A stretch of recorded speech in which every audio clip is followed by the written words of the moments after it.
Desa Koe di Nusa Tenggara Timur, di daerah terujung Indonesia, Vince mengingat masa-masa ketika kelangkaan air terjadi. Jadi dulunya itu tahun 90-an, jadi waktu anak-anak masih kecil, saya dengan bapak ini susah setengah mati karena air.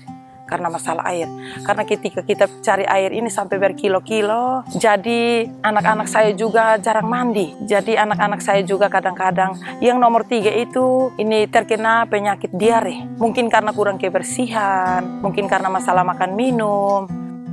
Sekarang keadaan sudah berubah untuk Vince dan keluarganya. Vince adalah penerima manfaat dari sebuah proyek UNDP oleh Fasilitas Lingkungan Global untuk melestarikan daerah aliran sungai dan hutan melalui kegiatan masyarakat. Proyek tersebut lebih dikenal dengan penguatan hutan berbasis masyarakat dan pengelolaan daerah aliran sungai telah membuat kehidupan lebih mudah di Koe. Jadi untuk kondisi sekarang, memang air sudah lancar.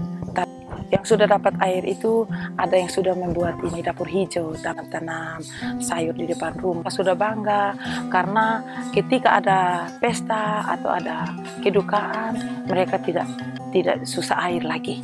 Iya, mereka sangat senang. Iya, sekarang sudah sehat-sehat semua. Anak bungsu Vince bahkan membuat kolam ikan dengan bantuan ayahnya. Koe terletak di sebuah daerah aliran sungai dengan keragaman hayati yang secara global signifikan. Selama beberapa dekade yang lalu, penduduknya telah membuka hutan untuk lahan pertanian. Masyarakat tidak mendapatkan keuntungan yang mereka harapkan dari pertanian. Produktivitas tanah sangat rendah, air langka, dan mereka tidak mempunyai akses ke pasar untuk menjual hasil mereka. Membuka hutan menjadikan ekosistem daerah aliran sungai Koe terganggu dan membahayakan air bersih, air, pengendalian banjir, dan habitat marga satwa. Alih-alih meningkatkan kehidupan mereka, pembukaan hutan bahkan meningkatkan kesulitan penduduk desa Koe. Hutan, tanaman, rumput, burung, dan rusa menghilang. Sekarang dengan dukungan Fasilitas Lingkungan Global, para penduduk desa merehabilitasi daerah aliran sungai. Kualitas air secara drastis meningkat, sebagaimana ditunjukkan dengan adanya peningkatan spesies invertebrata makro dari 7 hingga 23 dalam 3 tahun. Berkat penanaman pohon oleh masyarakat, tanah berhutan telah meningkat dan gambar Landsat mengungkapkan bahwa kerusakan tanah menurun. Di Nusa Tenggara Timur, hilangnya keragaman hayati jelas terlihat. Rusa, burung kakatua, dan beo yang dulunya mudah terlihat di hutan 50 tahun yang lalu, sekarang hanya terlihat di daerah-daerah terlindung. Perubahan itu terjadi dan sekarang mungkin perlu dilakukan suatu rehabilitasi atau regenerasi kembali bagaimana dengan. Untuk dapat melindungi hutan dan daerah aliran sungai, masyarakat harus mencukupi kebutuhan pokoknya.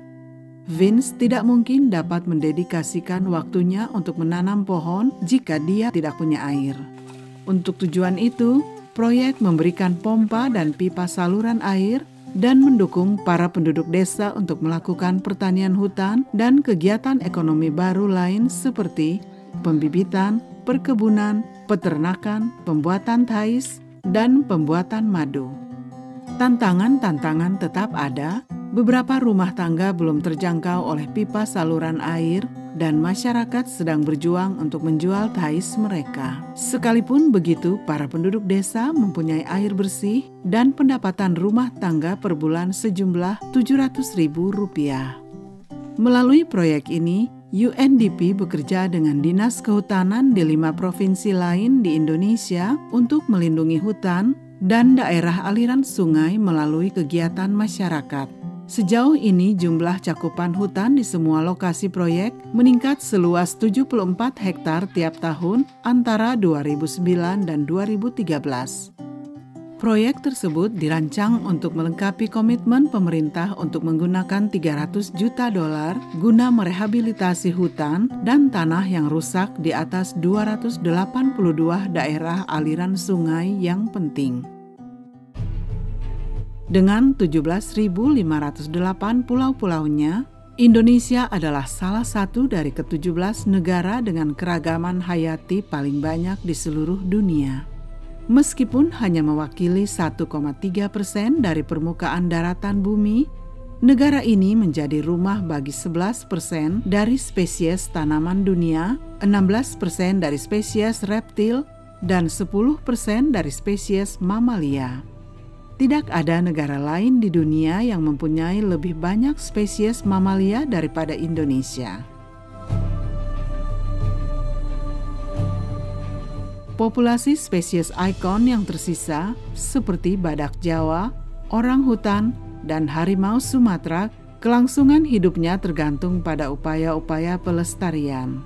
Lebih dari 500 daerah terlindung mencakup sekitar 15% daratan dan 5% kawasan laut.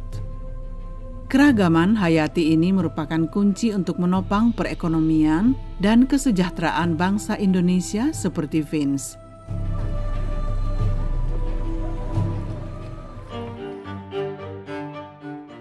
Sayangnya, selama beberapa dekade yang lalu, ekosistem dan keragaman hayati Indonesia telah rusak pada tingkat yang mengkhawatirkan. Sejak Indonesia memberlakukan konvensi mengenai keragaman hayati pada tahun 1994, telah banyak strategi, kebijakan, dan rencana kegiatan dan proyek-proyek dibuat. Bagaimanapun juga, berapa sebenarnya yang digunakan oleh pemerintah Indonesia untuk melestarikan keragaman hayati negara ini? Apakah tindakan-tindakan ini efektif? Sudahkah pemerintah menetapkan insentif-insentif yang benar untuk melestarikan ekosistem? Berapa banyak dana yang diperlukan untuk melestarikan keragaman hayati Indonesia? Untuk maksud tersebut, pada tahun 2014, dengan dukungan UNDP, Indonesia telah meluncurkan program Biofin. Bekerja sama dengan Kementerian Keuangan, Badan Perencanaan Nasional, Kementerian Lingkungan Hidup, dan Lembaga Ilmu Pengetahuan Indonesia, program tersebut ditujukan untuk mengungkapkan kesenjangan-kesenjangan untuk mendanai pelestarian keragaman hayati dan mengakses nilai kekayaan keragaman hayati negara ini. Program tersebut mencakup pelacakan penggunaan dana masyarakat dan swasta yang digunakan untuk keragaman hayati, menghitung biaya untuk melaksanakan rencana nasional untuk melestarikannya, dan mengidentifikasi penyandang dana yang potensial.